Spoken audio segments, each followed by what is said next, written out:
ไม่มีพิษแต่ว่าบ่งูเขียวทบเด่น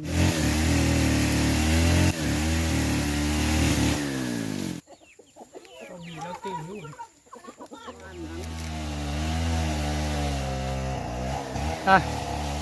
สบายดีนะทุกคนทักทายสบายดีเนาะ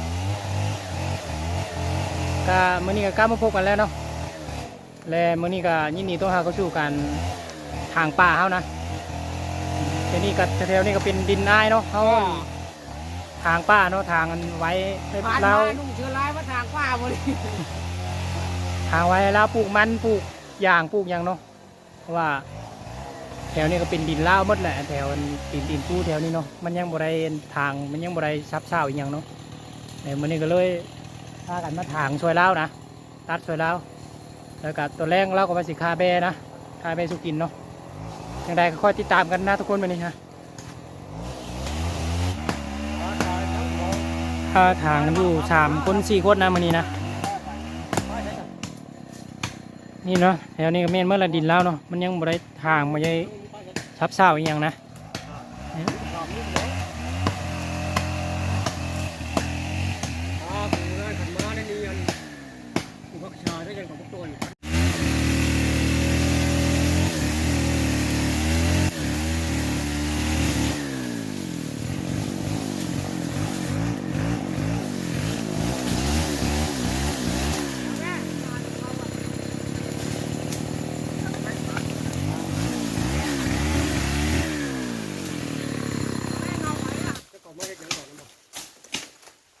แม่นบ่เคย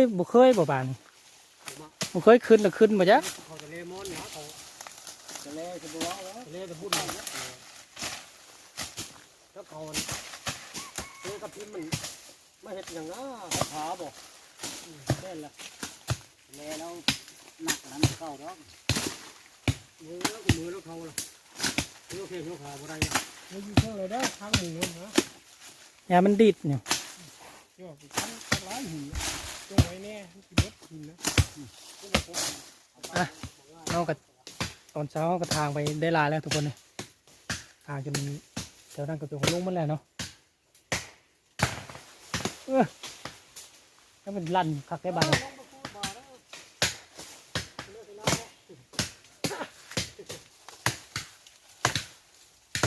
ยังไม่ไปลุงค่ะกี่มาตัดตัวนี้ขาดปุดด้วยฮะอันนี้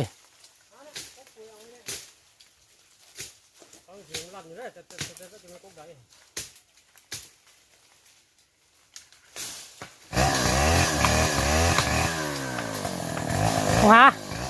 รถแม่ทั้งเทิงอ่ะ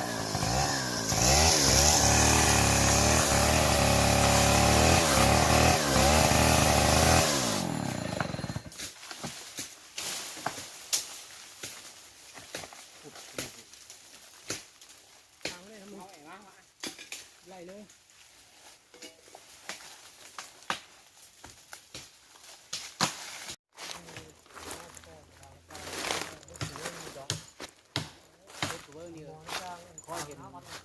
ก็เห็นทิ้ง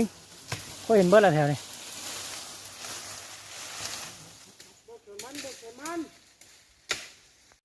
ทำผมเนี้ยให้เพิ่งก็ทำผมเนี้ยแต่ครับมาย่อจนตายทำผมเนี้ยแต่ค้ำอยู่โอ้ยเราได้ผมเนี้ยทำเล็กนะทำสมิธได้มั่งเนี่ยเนาะมาขึ้นห้อนตอนแรกมันนี่บอกคุณจะขึ้นนี่ไม่ได้ไปน้ำดอกไปโอ้ยเขาไปนะเขามือเขาอย่างไรเขาจะส่งคิดตัวมาว่าคือว่าติดคอมือเพชรเบาแย่เนาะจะมั่งนี่ข้างนี้มันไปเห็นงูกบาพักไข่ว่ามุ้ยแล้วข้างเหลืองแลนว่าโยมชอบแข่งคนมือละโอเคนะทุกคนทางป่ากันมันกายขับเลยน้องเขา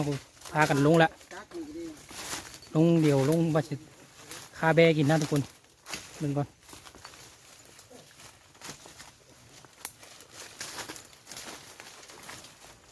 เพราะมาก็ไอ้พาเบ้ตั้งเป็นนิ้วเป็นภูพักหนึ่งไอ้ธรรมดาอะไรโอ้ยไม่เฮือนโดนเฮือนป้าเลยโอเคนะทุกคนเขาทางป้าทางยังแล้วตอนนี้ก็ลงมือคาเบนะ หาแบะน้อยตัวหนึงกินเนาะ มันสิไอ้ แม่กับบริเป็นอย่างนั้นทุกคนตั้งสิค่ากินนะ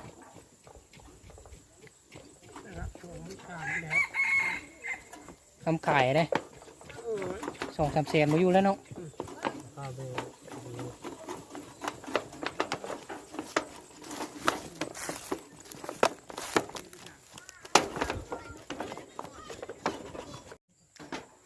และสำหรับผู้ใดบุกินแบะหรือว่านั้นเนี่ยครับต้องขอโทษนะทุกคนขออภัยเพราะว่าอันนี้มันก็เป็นวิถีชีวิตเนาะเขาเลี้ยงไว้เขาก็เลี้ยงไว้ไปกินเนาะยามผมมีนกินหรือว่าย่าเขาก็คากินแต่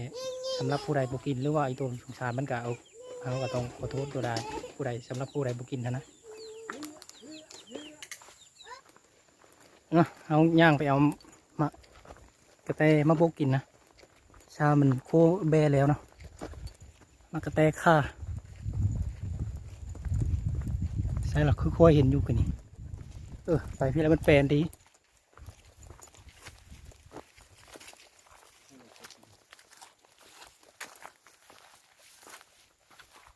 นี่ย่างไปนี่ละชื่อเนี่ย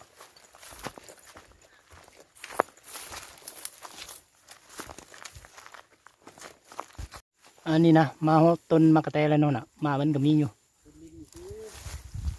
และเบิ่งมันแตกนี่หาเก็บเบิ่งแถวๆลุ่มนี่ในมันนะบุกกินเนาะยังบ่ล่นบ่ยังบ่เห็นนะทุกคน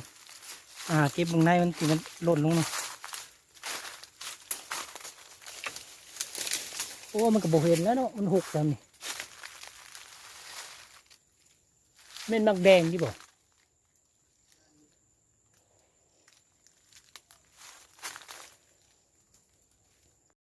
แบบมากับบ่ล่นชำนะทุกคนมากเอาบ่ได้เนาะมันสูงมันฮอดบ่ล่นชำแต่มากมันแตกมันอะไรแต่มุมบ่เห็นเนาะมันยังบ่ล่นที่ขึ้นเอาก็มันสูงเนาะเอาก็เลยจ้า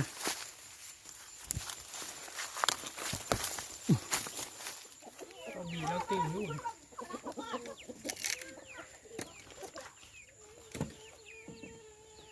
ไม่ต้มก่อนดิหนูไม่ลำบากดีอยู่นะเป็นพีเป็นพูนเป็นบีเป็นอย่างนั้นแค่นี่ของแค่ได้ตับยอดของแค่นะฮะน้ำเค็มแล้วเนาะเผ็ดเค็มนี่แหละ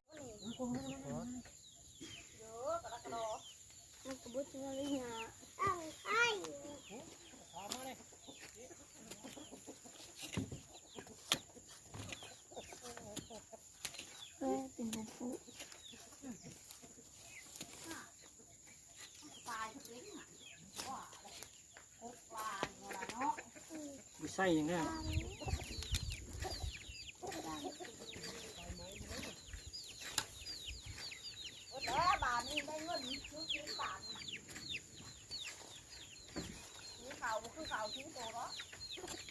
โอ้ยนะก็แบบนี้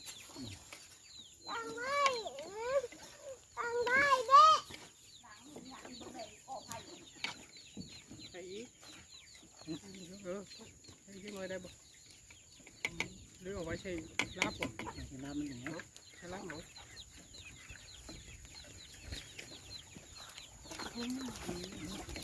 มาเลยเบิดน้ำขับอยู่นี่บ่ตายแล้วจุดมูจักดิน้ำขายน้ำหยดหายกันไม่เคยต้มให้กินนี่หายบ่กินกับให้หมูเลยใส่ให้เนาะเยอะดี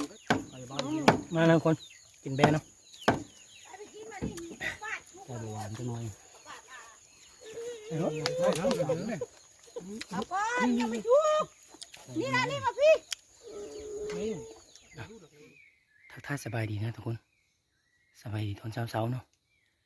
กับมันนี่คอยมาต่อไก่นะทุกคนปักไก่เรียบร้อยแล้วเดี๋ยวเขานั่งท่าว่ามันสิเข้าหรือบ่เข้าเนาะแล้วก็ตอนนี้ก็เวลา6 โมงกว่าแล้วไก่ต่อคอยขันอยู่นั่นเนาะเดี๋ยวติดตามกันว่ามันสิเข้าหรือบ่นะทุกคนโอเคนะและนี่นะทุกคน คอยได้ยินเสียงไก่ขันอยู่เนาะตัวนี้แต่บ่รู้ว่าเป็นไก่ป่าหรือไก่คุ้นเทเนาะยันเขาเจ้ามาต่อไก่นะ ยันเป็นไก่ของเจ้าเนาะนี่เป็น ทางนี้เป็นไก่โตคอยเนาะ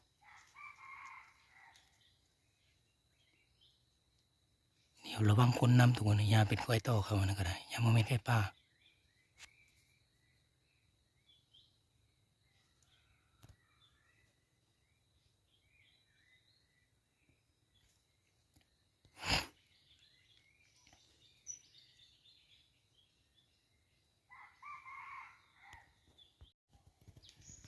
อ่ะโอเคนะทุกคนกระโตไก่กับเป็นอย่างที่คิดแล้วทุกคนมันเป็นไก่เขาเนาะคือว่าแล้วแถวนี้มันคนชุกชุมแหละทุกคนนะเป็นไก่โตเขาเนาะนี่ครับขันดีอยู่ไก่โตเขาไงไก่ป่าก็มีอยู่นะแต่มันคนหลายเนาะคนชุมเพิ่นโตตัวโตยันยิงไก่กันก็เลยยาเนาะก็โอเคนะและคลิปนี้ก็สิประมาณนี้แหละเนาะทุกคนเนาะเอาไว้พบกันในคลิปหน้าเนาะและเอาจุดไปใช้กับที่ตามกันนะขอบอกขอบใจหลายๆที่ตามนะครับชมกันเนาะคลิปนี้ก็ขอลานะทุกคนบ๊ายบายนะ